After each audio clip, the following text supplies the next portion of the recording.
Is it even possible to buy expensive name brand products and still call yourself frugal? There's actually some misinformation circling around about what it means to live a frugal lifestyle. Some people actually believe that that means you are cheap, broke, poor, depressed, deprived. never spend money. We sit in our homes like hermits, avoiding to have friends over. Or if we do have friends over, we feel like we have to hide expensive items because we're supposed to be living frugal. No, we are about to give you permission to enjoy freely the finer things in life, and we'll tell you frugal ways that you can do that. Now, if you're watching and you're thinking, forget the finer things in life, I'm just trying to pay my basic bills. If that's you, you're going to want to stick with us too, because toward the end of the video, we're going to give you ways that you can actually adjust your budget in order to fit some of these finer things in life into that budget. If you don't know us, I'm Larry. And I'm Hope. And we're from Under the Median, where every week we bring you videos on practical frugality. Well, we've been frugal for a really long time. And we would be the first to tell you that we actually do spend money.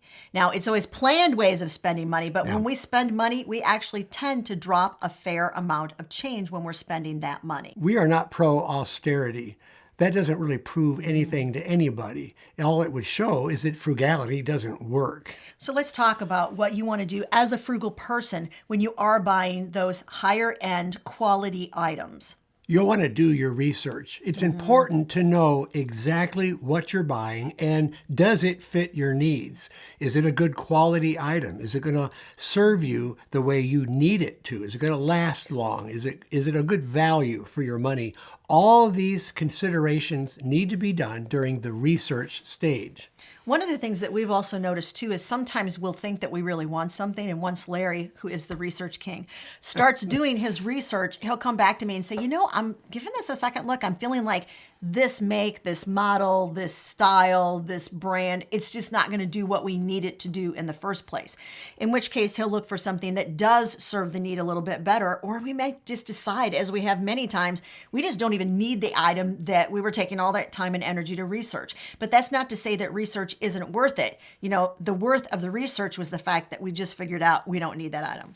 When you're doing the research, the other benefit is that it keeps you from making an impulse buy, because now you're having to slow down and reconsider if this item is something you really need.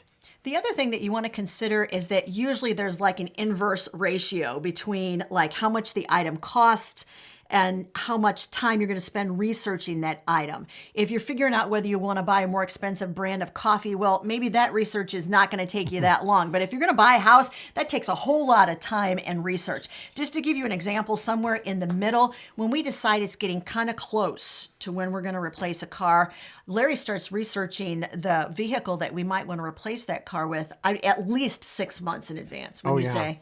Yeah, I'll start narrowing it down to make and model, and then from there, what year, what mileage needs to be on the car in order to fit our budget. And then we go to where we're going to go and purchase that car from by looking at various deals. So there's so many ways to do this. The longer you take the time, if you have the time, the better off you're going to be. Now, the next point that could be made, just sort of vamping off something that you just said, was that you want to make sure that you know your budget. You may not even start out the research knowing that, okay, how much it's going to cost. But once you find out how much it's going to cost, you got to figure out how you're going to pay for it before you even move to the next step in the process. So figure out, is that a budget item that, let's just say you want a cash flow. So you're going to put it on a list, and when extra cash comes in, you're going to designate that money toward this purchase that's coming up. How long are you going to save for that purchase? The longer that you're willing to save for it, the smaller the amounts of money you need to save every month to go toward that purchase. And when we're buying a car, because we brought that up as an example, we will set pretty much a fixed amount for it, and that makes that research easier. So we set the last car we bought, we set the amount at $10,000. That's what we wanted to pay out the door. That means after tax, title, license, and all the fees, we were going to put down $10,000. So we stuck to that budget, And that helped me then do the selecting of the make, model, and year and mileage that I was looking for that would fit the car into that $10,000 range. Once you've considered your budget and you know the average price range that that item costs. Now there's going to be a range because you're going to say, well, Amazon is charging this much. If I go right directly to the website, it's this much. And by the way, that is a tip that our grown kids just taught us recently. They were talking about purchasing something and they said, go directly to the website because it's cheaper there than it is on Amazon. Don't always assume, guys, that Amazon is going to have the cheapest prices in town because sometimes they don't anymore. Make sure that you are checking several different sources and websites. Don't go to the first website and say, well, that's what I'm going to have to pay, because it may be or it may not be.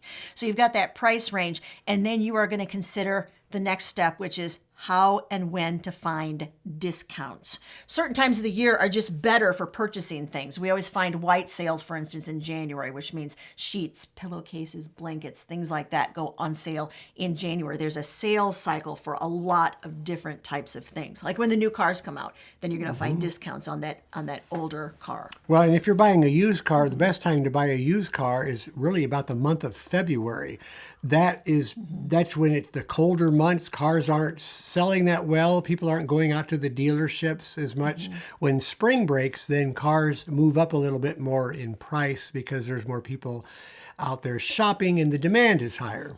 Once you know the time of the year and maybe even the month when discounts are going to most likely occur, then you are going to watch for sales. And by the time you get to that phase, we are really ready to roll. We don't start watching for those sales until we have cash in hand. Y'all, we have made this mistake before. Trust us when we tell you that we have made the mistake of looking for something before we're actually ready to buy. And then all that did was like exacerbate the situation. We're like, we want it so bad, but we need another $500 or something. Just wait until you have the money in hand and then check the sales cycle and then see if you can find yourself a discount.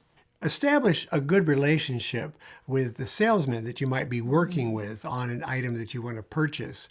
Going back to the car, we had picked out a car at a dealership that we wanted, but it wasn't selling for the price that we wanted to pay, so we passed on it.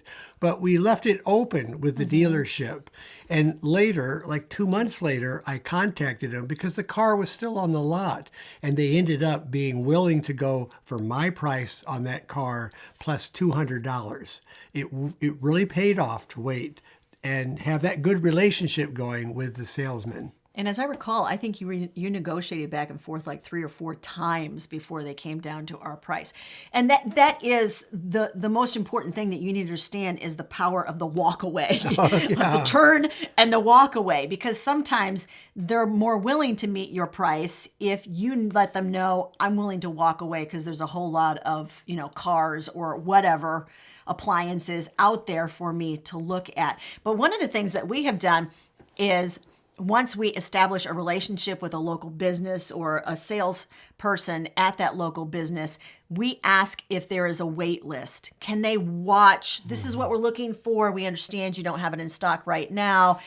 If something comes your way, could you just give me a call or shoot me a text or an email and let me know that it's available? I'd really appreciate it. And a lot of times staff will be willing to do that for you. Another strategy that you can take to saving money is offer to pay cash.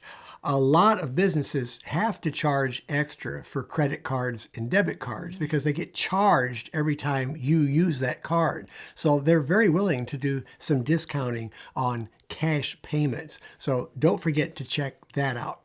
Now, before we move on to the whole topic of fitting these sorts of items into your budget, if your budget's really tight and you need some ways to actually stretch your budget in order to fit some of these high quality luxury items into your lifestyle, we want to ask you, how you feeling?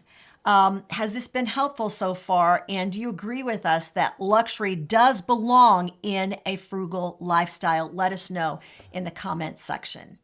And while you're in the comments, don't forget to scroll up and hit the like button if you're enjoying this video. And if you're not subscribed, hit the subscribe button, and then you'll receive notifications that we're putting out a new video on information that might be helpful to you.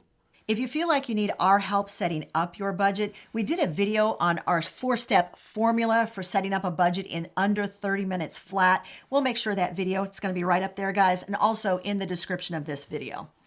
Returning to the possibility that you might want high quality items that cost a little more, you want to make sure that is this a deal breaker? I mean, do you really want it badly? And one of the things that I would suggest if you want a high quality, high cost item is just take a little longer time to save up for it. Then you're not putting as much toward that item for out of each paycheck. You might want to also consider if this is an item that you absolutely must buy brand new. Are you willing to wait to see if you can find it on the used market? Sometimes things come up on Marketplace, and you need to know if you're willing to wait to see if you can find a really high quality used, barely used item. A lot of times people buy this stuff and they just don't even really use it, and it winds up on Marketplace a year or two later, and it's almost like new, but you're paying probably 50% of the price that you would pay new.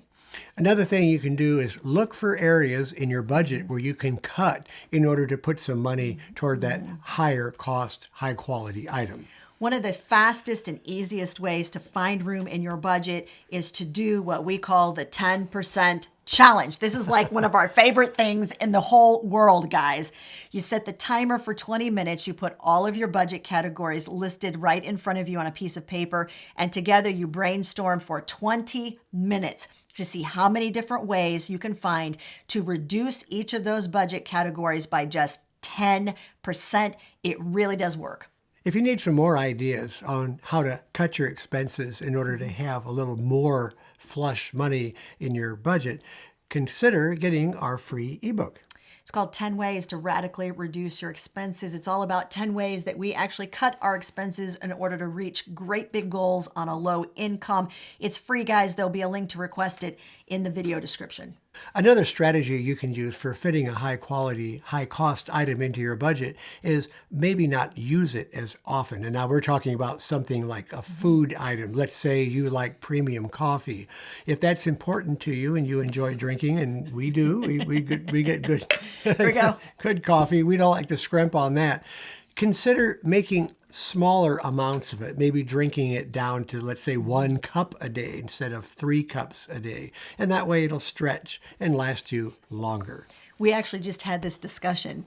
A couple of weeks ago, a viewer asked us, what are you going to do if the price of coffee just skyrockets? At what point are you going to say, I'm giving up coffee? And my response was, well, we would probably do a lot of other things rather than give it up completely. And one of those things was to actually drink less coffee, say make a half a pot instead of a whole pot, or maybe go to drinking it every other day instead of every day. But it would have to go up quite a little ways before we would give it up completely. We got a couple more ways, though, that you might want to be able to fit that more expensive. Now we're talking consumable type things right now into your budget. As we said, you can use it less often, and then you can use less of it. You can make a pretty good cup of coffee without using maybe as much grounds. Try cutting that back a little bit. I actually make a pot and a half of coffee on the amount of grounds you would normally use for just 1 pot, and I find it tastes just fine doing that. The other thing that you may want to do is just find a substitute. Is this something that is higher cost that there is maybe a generic version of that will kind of fulfill that need in your life, or that desire, I will say? Maybe not need. That's kind of a desire is a better word, all right? And you'll be able to have that higher quality item, but it's a generic version and it tastes pretty much the same. Just consider the idea of generics as being kind of lower priced, high quality items, because that's really pretty much what we found. Yeah, so do a little shopping, and maybe you can find another brand of coffee that is actually tasting as good as what you're using, and it's not going to cost you as much. You know, Hope went to the store. I don't know what store it was that were marked. They had a bunch of coffee marked down, and you swooped up. It was Kroger, yeah. A whole bunch of it. Now, it was pumpkin spiced. I've never tried pumpkin spiced coffee, and the first pot I was kind of of like, it's okay. Now I've grown to really like it. And I don't know how many bags you bought, about bought 6 10 or bags. 10 So bags. I really hoped that he was going to like it. It was marked down to like $1.72 a bag though, guys. So I figured I was willing to take that chance. And if we didn't like it, we'd give it away to our kids and assume that somebody in the family was going to enjoy the pumpkin spice coffee. But I will say that's what we're drinking right now. It doesn't taste terribly pumpkiny or terribly spicy. So it's actually really, really good coffee. Good. Very good. Think about when and where you can find, and some of those discounts, that brings up a great thing. The reason that I found that coffee marked down so far was because it was past the holidays, where one drinks pumpkin spice everything, which is pretty much all fall. Right. So this was way past the first of the year, and they were heavily discounting those coffees. Sometimes you will be able to find, depending on what it is you're looking for, a higher quality item at a tremendous reduction just because it is now considered off season and they're discounting the price. Part of the problem with justifying luxuries with frugality is there are people that think of frugality as being deprivation. Now, Hope and I did a video just a few weeks ago on this topic, and if you would like to see that video, it's right over there. It is said that we are Cheap. Stuck.